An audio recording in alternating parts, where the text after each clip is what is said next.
A ver, hablemos del libro de los Hechos. Uno lo abre y, bueno, a primera vista aparece la historia de la iglesia primitiva, ¿no? Una crónica y ya está. Pero, ¿y si no es tan simple?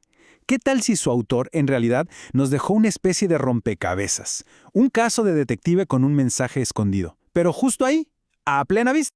Imagínense por un momento que su autor, Lucas, fuera un periodista de hoy. Sus titulares seguros serían algo así. Miren esto. Escándalo en la distribución de los subsidios. Un timo a las viudas. ¿O qué me dicen de este otro? Milagro en Jerusalén. Un cojo curado de repente.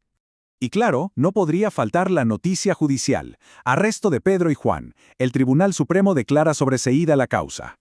Entonces, la pregunta es obvia, ¿no? ¿Estamos viendo una simple colección de noticias antiguas de último momento? ¿O hay algo más? ¿Una historia mucho más profunda? ¿Un plan maestro detrás de toda esta acción? Ok, perfecto, vamos a empezar a investigar. Como en todo buen caso de detective, lo primero es buscar las pistas como que no cuadran. Y aquí tenemos dos pistas enormes. Un título que engaña un poco y un final que no parece un final para nada. Primero hablemos del título. Los Hechos de los Apóstoles. Suena bien, ¿verdad? Pero si nos ponemos a pensar, el libro se enfoca casi por completo en Pedro y en Pablo. ¿Y el resto? ¿Dónde están los demás apóstoles? Simplemente, ¡puf!, desaparecen de la historia. Y para colmo, resulta que ese título ni siquiera lo puso el autor. No, se lo agregaron siglos después. A ver, esto ya nos dice algo. Este enfoque tan selectivo no puede ser un simple descuido. Es nuestra primera gran pista.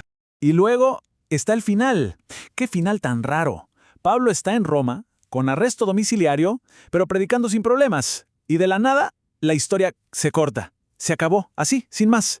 Uno se pregunta, ¿se le habrá acabado la tinta al autor? ¿O se perdió el último capítulo con el tiempo? Y aquí se pone bueno.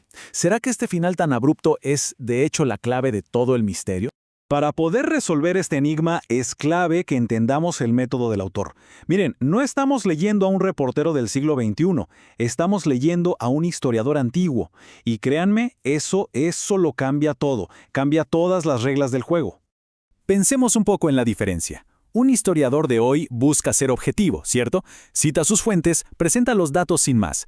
Pero un historiador de la antigüedad, como un Heródoto o un Josefo, ellos eran otra cosa. Eran, antes que nada, narradores.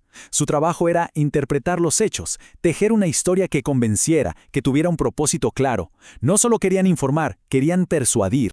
Y de hecho, el propio autor nos da la pista más grande. En el prólogo de su primer libro, El Evangelio, que por cierto va dirigido a la misma persona, un tal Teófilo, él mismo dice que escribe un relato ordenado para que se pueda conocer la certeza de las cosas que se han enseñado.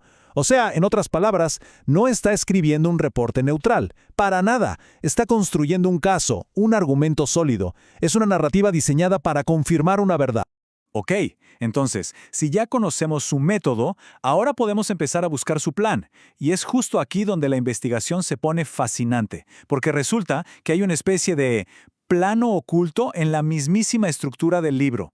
La llave para descifrar este plano es una técnica literaria que se llama inclusio. Suena complicado, pero es simple. Es cuando un autor enmarca su obra haciendo que el principio y el final sean como un espejo, que se reflejen. Es su manera de poner un tema entre paréntesis gigantes y gritar, oigan, pongan atención, esto de aquí es lo más importante. Y la prueba de que usa esta técnica es sorprendente. Miren, al puro principio del libro se nos dice que Jesús se la pasaba hablando del reino de Dios. Ahora, saltemos hasta el final, al último capítulo. ¿Adivinen qué está haciendo Pablo en Roma? Exacto, proclamando y enseñando sobre el reino de Dios. Es el mismísimo tema. Al inicio y al final, Lucas está enmarcando toda su obra con esta idea. Y vamos, esto no puede ser una coincidencia. Es un diseño clarísimo. Pero esperen, que hay más. Lucas no solo nos da un plano temático, sino también uno geográfico, como un mapa. En el primer capítulo Jesús da la instrucción. Serán testigos en Jerusalén, luego en toda Judea y Samaria y hasta los confines de la tierra. ¿Y qué creen que pasa? Pues que el libro sigue ese mapa al pie de la letra, mostrándonos cómo el mensaje se va expandiendo así en círculos desde el centro hacia afuera. Entonces, a ver, si el libro en realidad no se trata de todos los apóstoles, y si tiene una estructura tan pero tan precisa, la pregunta que sigue es, quién es el verdadero protagonista de esta historia. Y aquí viene la gran revelación. El verdadero protagonista de Hechos no es una persona, es una idea. Es el movimiento. Es la proclamación imparable del reino de Dios. Piénsenlo. Pedro y Pablo son los vehículos, los mensajeros, sí, pero el personaje principal, el que avanza sin que nada ni nadie lo pueda detener, es el reino de Dios. Pero, ojo, hay otro personaje clave, uno que se mueve como tras bambalinas. Lucas nos presenta al Espíritu Santo no como una fuerza abstracta, sino como un actor de verdad, un actor esencial en toda la trama. Es el Espíritu el que impulsa a los discípulos, el que abre las puertas, el que dirige la misión.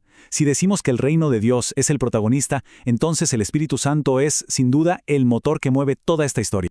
Todo esto nos regresa al punto de partida, a ese final tan abrupto. Ahora que tenemos todas las pistas sobre la mesa, ya podemos dar el veredicto final. ¿Por qué? ¿Por qué se detiene la historia de esa forma? Y la respuesta, de verdad, lo cambia todo. No es que sea un libro inacabado, es un libro abierto. No es un error del autor, es un final intencional, simbólico y hasta brillante. No es un caso cerrado, es una invitación a que la historia continúe. El punto clave es este.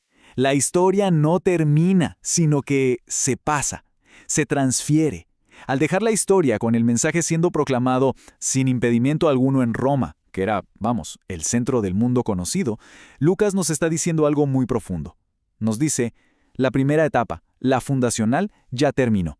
La antorcha llegó al corazón del imperio. Así que la historia llega al centro del mundo, y ahí se detiene.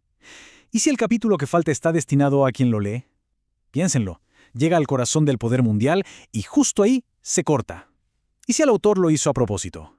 ¿Qué tal si el capítulo final no es que se haya perdido, sino que está diseñado para que lo escriba cada nueva generación que se encuentra con esta historia? Esa es la gran pregunta que sigue resonando 2000 años después.